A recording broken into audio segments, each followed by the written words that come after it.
কথায় বলে বুধ সাপ কর্ম শুভ, অর্থাৎ সপ্তাহে এই বিশেষ দিনে কোনো কাজ শুরু করলে সে কাজে সাফল্য আসার সম্ভাবনা বেড়ে যায়।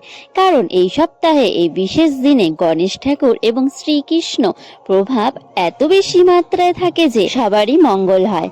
শুধু তাই নয়, হিন্দু ধর্মের উপর লেখা একাধিক বইয়ের দিকে নজর ফেলালেই জানতে পারা যায় প্রতি বুধবার সকাল সকাল উঠে স্নান করে এক মনে শ্রীকৃষ্ণ আরাধনা করলে মেলে আরো অনেক উপকার। গীতায় শ্রীকৃষ্ণ বলেছেন যে যারা কাউকে ঘৃণা করে না, কাউকে দুঃখ দেয় না এবং দুঃখেও যিনি ভেঙে পড়ে না, তিনি হলেন শ্রীকৃষ্ণের অতি প্রিয়।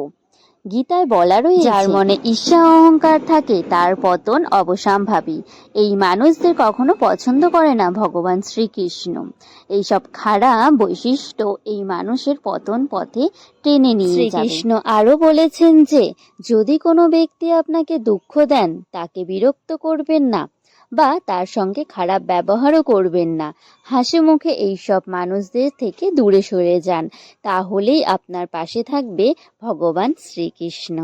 হরে কৃষ্ণ।